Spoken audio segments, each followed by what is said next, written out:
conseillères qui sont présents pour cette séance extraordinaire sur le budget. Bonsoir aux citoyens et citoyennes qui nous regardent en différé. Alors, soirée importante compte tenu de l'adoption du budget qui va nous permettre donc d'avoir les sous pour le fonctionnement de l'année 2024. On procéderait maintenant à l'adoption de l'ordre du jour. Je rappelle aux membres que, compte tenu que qu'il y a une conseillère qui est absente et que c'est une séance extraordinaire, il n'y a pas lieu de mettre un point additionnel à l'ordre du jour que vous avez devant. Alors donc, au point 1, ouverture de la séance et déclaration d'intérêt. Au point 2, adoption du budget 2024. Au point 3, adoption du plan triennal d'immobilisation 2024, 2025, 2026. La période de questions, la levée de la séance. Et nous allons poursuivre en ouvrant notre séance pour l'adoption de la suite donc, des effets budgétaires. Alors, une proposition sera dans l'ordre pour l'adoption de l'ordre du jour. Proposé, Mme Denico, oui, M. le Président. Vous êtes d'accord? Oui. C'est adopté. Point 2, adoption du budget 2024. Alors, vous avez donc dans les documents annexes dans le point de l'ordre du jour. Alors, il y a les budgets de fonctionnement, le détaillé, le sommaire, le budget d'investissement, le détaillé, le sommaire et les tableaux synthèses pour les budgets de fonctionnement et d'investissement. Alors, tout cela sous la bonne gouverne de notre directeur général, M. Marc-Antoine Lefebvre. Merci, M. le maire. Donc, on va y aller un peu avec les différentes lignes. Évidemment, je ne lirai pas chaque ligne une par une, là, mais je vais y aller en grosso modo. Donc, le budget de fonctionnement pour l'année de 2024 sera de 3 847 240 $, une hausse de 4,66 % par rapport à l'année 2023. En termes d'administration générale, on aurait des frais de 745 720, sécurité publique 766 110, pour le transport 502 740, hygiène du milieu 640 640, santé et bien-être 19 500, urbanisme et territoire 149 210, loisirs et culture 536 400, les intérêts sur la dette à long terme 117 910, les frais de financement à 2 000. Donc, ça, c'est un sous-total au niveau des différentes activités de fonctionnement. Par la suite, il y a un transfert aux activités d'immobilisation à 480 950 $. Pour l'année financière 2024, il va y avoir une appropriation au surplus non affecté qui va être fait cette année pour un montant de 332 890 $. En réserve, il va y avoir un montant de 120 390 qui va être dépensé cette année. Les réserves aqueducs et égouts, les réserves de matières résiduelles, infrastructures et ainsi de suite.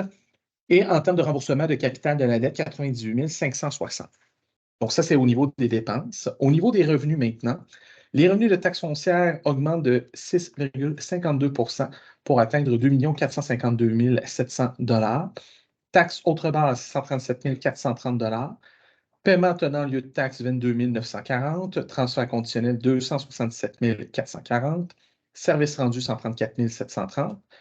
Imposition de droit, 153 000.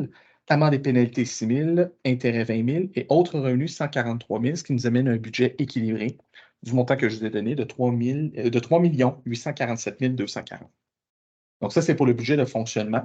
À ça, on rajoute le budget d'investissement qui, cette année, sera de 3 156 250. On y reviendra au niveau du plan triennal d'immobilisation, mais en termes de revenus, de différentes subventions et des réserves financières affectées, on obtient 3 156 250 $. Et évidemment, on rajoute le transfert qu'on a fait tantôt des activités de fonctionnement à l'activité de financement de 480 950 pour atteindre le 3 156 250. Donc, je reviendrai un peu plus en détail sur les projets au prochain point qui est le plan triennal. Merci. Est-ce qu'il y a des commentaires, des questions?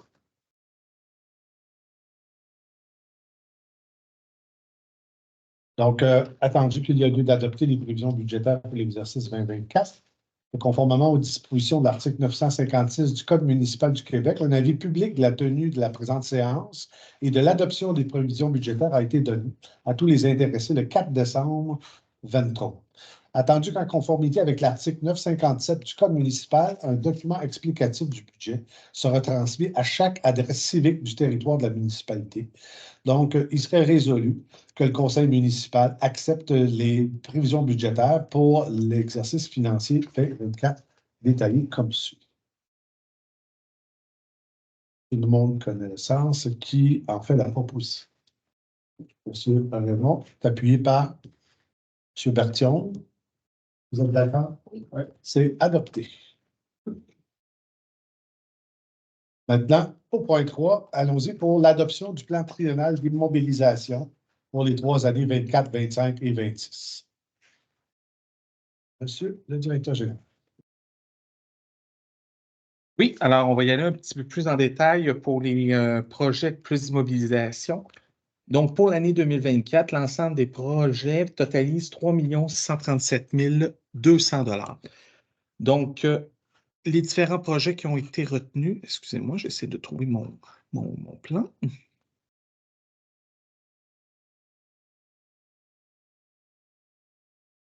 Donc, en termes pour les projets de transport ou liés plus à la voirie, si on préfère, on a un montant de 50 000. Donc, il y a évidemment la fin des plans et devis pour le rang Kent à 35 000.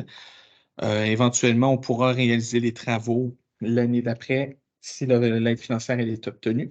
Et on rajoute également 15 000 $ qui consiste à mettre en place des dos d'âne permanents sur le territoire de la municipalité. Donc, en lien avec la subvention que l'on reçoit du programme d'aide à la voirie locale, volet des projets particuliers d'amélioration afin d'améliorer la sécurité routière sur le territoire. En hygiène du milieu, c'est un montant de 155 000 qui est prévu cette année. Donc, on a évidemment la fin des plans et devis pour le nouveau puits de l'aqueduc et pour le nouveau réservoir d'eau potable également, et les demandes de certificat d'autorisation auprès du ministère de l'Environnement. Donc, ces projets-là étaient entamés. Donc, on va terminer l'élaboration à ce niveau-là. Et il y aura également des travaux électriques à l'usine d'eau potable, en fait. Donc, pour déplacer le panneau électrique qui est rendu désuet. Donc, on va également le mettre à l'extérieur afin d'augmenter l'espace disponible dans l'usine actuelle. Donc, ça, c'est pour l'hygiène du milieu. Et finalement, pour loisirs-agriculture, 3 432 200 pour l'année 2024. Le gros projet est évidemment la patinoire extérieure que la municipalité voudrait construire. Donc, qui est éligible au programme du PAFIRS-PA, qui vient couvrir 66 % des dépenses, plus une partie de la taxe d'essence du Québec que la municipalité a choisi d'affréter à ce dossier-là pour atteindre 90 % du projet. Donc, c'est un 10 % que la municipalité va contribuer à ce projet. Donc, comme je le disais, au niveau des revenus, il y a quand même, en termes de subventions, 3 76 250 $ pour cette année. Et pour l'autre projet qui a été retenu au plan triennal, qui est l'aménagement d'une pump track, ou d'une piste à rouleau en français, si on préfère.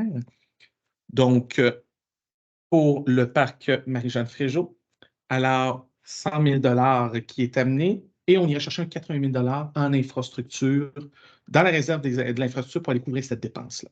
Donc, ça, c'est pour l'année 2024.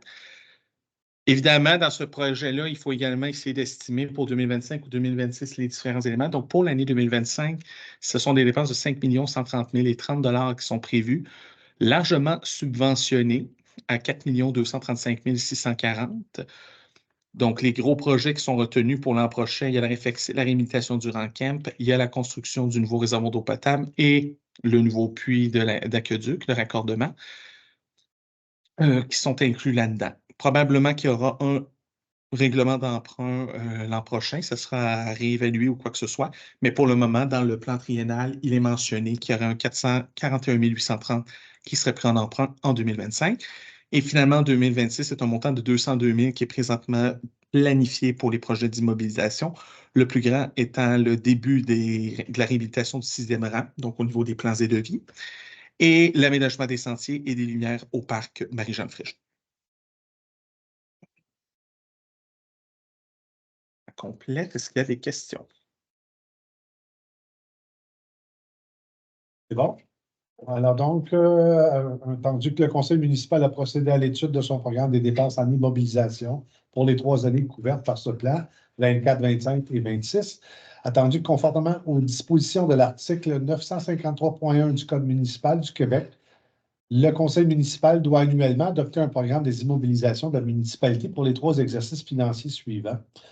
Attendu que, conformément aux dispositions de l'article 956 du Code municipal du Québec, un avis public de la tenue de la présente séance et de l'adoption du programme triennal d'immobilisation a été donné à tous les intéressés le 5 décembre 2023. En conséquence, il serait résolu que le conseil municipal adopte le programme triennal d'immobilisation pour les années 24, 25 et 26, tel que décrit sans la proposition. Alors, tout le monde connaissance, est-ce qu'un proposant a un appui pour l'adoption? Madame Valdoncoeur, appuyez. Monsieur Vizina, vous êtes d'accord? C'est adopté. Nous passons maintenant à la période de questions. Est-ce que vous avez des questions? Pas de questions? Le public a des questions. Est-ce que le public a des questions? Oui. Il n'y a pas de questions. On passerait maintenant au point 5, qui est la levée de l'Assemblée. Alors, qui fait c'est M. Raymond. L'Assemblée est levée pour cette séance extraordinaire du lundi 18 décembre. Alors, on va enchaîner immédiatement avec la séance extraordinaire pour, encore une fois, le lundi 18 décembre. Et vous avez l'ordre du jour suivant. Donc, en point 1, ouverture de la séance. En point 2, avis de motion et dépôt du projet de règlement 24-415, décrétant l'imposition des taxes, des compensations et des tarifs pour l'année 24. Et vous avez au point 3, adoption de la masse salariale 24. Et au point 4, la levée de la séance. Alors, encore une fois, c'est une séance extraordinaire. Il manque une personne autour de la table du conseil, donc on ne peut ajouter de points à l'ordre du jour. Alors, j'enchaîne immédiatement avec le point 2, qui est l'avis de motion, qui est le dépôt du projet de règlement 24-415, décrétant l'imposition des taxes, compensations et tarifs pour l'année 24. Monsieur le directeur général. Oui, alors à la suite de l'adoption du budget qui vient de se faire, donc il y a lieu évidemment de prévoir les taxations pour les différents services de la municipalité. Donc, commençons avec la taxe foncière générale à taux varié. Donc, elle est augmentée de 2 sous du 100 $ pour les 2 paliers. Donc, la taxe résidentielle, si je peux dire, va tomber à 0,3702 du 100 $ d'évaluation, alors que la taxe agricole va monter à 0,3549 $ du 100 $. Par la suite, la taxe d'eau, elle demeure fixe. Donc, il n'y a pas d'augmentation à ce niveau-là. Donc, c'est 165 $ la taxe de base au niveau de l'aqueduc. Et ensuite, c'est la taxe de consommation qui demeure la même, 68 sous par mètre cube pour les premiers 275 mètres cubes. Et ensuite, pour l'excédent, 1,61 $. Taxe d'égout, elle demeure la même également, donc 200 $ par unité connectée au réseau d'égout. La taxe sur les matières résiduelles, il y a eu une augmentation au niveau de Compo Richelieu pour le coût par porte. Une fois qu'on applique les compensations que l'on reçoit pour la redistribution des ristournes sur les matières résiduelles, on arrive à un montant de 229,73 par porte, ce qui augmente d'à peu près 11 $, si je me rappelle bien, par porte à ce niveau-là. On a également les règlements d'emprunt. Donc, pour le règlement, la dette générale, en fait, elle baisse légèrement. Donc, il y a 2 règlements qui sont enlevés. Donc, on a fini de payer. Malgré tout, il y a une hausse des taux d'intérêt, ce qui fait en sorte que la baisse n'est pas aussi importante qu'on aurait pu le souhaiter, mais elle descend quand même à 0,0253 du 100 $ d'évaluation. Évidemment, il y avait une taxe de dette également pour les usagers de l'aqueduc. Le règlement a été fini de payer, donc cette taxe-là disparaît. Donc, c'est quand même une économie pour les gens du secteur urbain de 31 et 51, si je ne me trompe pas, dollars sur leur compte de taxes. Et par la suite, évidemment, il y a les personnes qui ont une dette pour les installations septiques avec le programme de la municipalité. Donc, c'est remboursé proportionnellement au prêt qu'on a donné à chaque personne. Et finalement, la dernière taxe qui touche un petit peu plus les gens en général, c'est la taxe verte. Donc, la taxe verte passe de 10 $ à 20 $ par porte pour l'année 2024. Donc, en gros, je vous dirais que c'est pas mal le grand résumé du règlement. Il ne semble pas y avoir énormément, il n'y a pas de modification au niveau des tarifs de la municipalité. Il y aura éventuellement le rajout d'une garantie lorsqu'on réserve le pavillon, une garantie de réservation là, pour s'assurer du bon état. Mais sinon, le tout reste là. Excellent. Est-ce que des questions, des commentaires? Eh bien, alors l'avis de motion est par la présente donnée par M. Vizina, qu'un règlement sera soumis à ce conseil à sa prochaine séance ou à une séance subséquente décrétant l'imposition des taxes, compensations et tarifs pour l'année 2024. Alors, conformément aux dispositions de l'article 445 du Code municipal du Québec, le conseiller Stéphane Vizina dépose une copie du projet de règlement 24-415 décrétant l'imposition des taxes, compensations et tarifs pour l'année 24.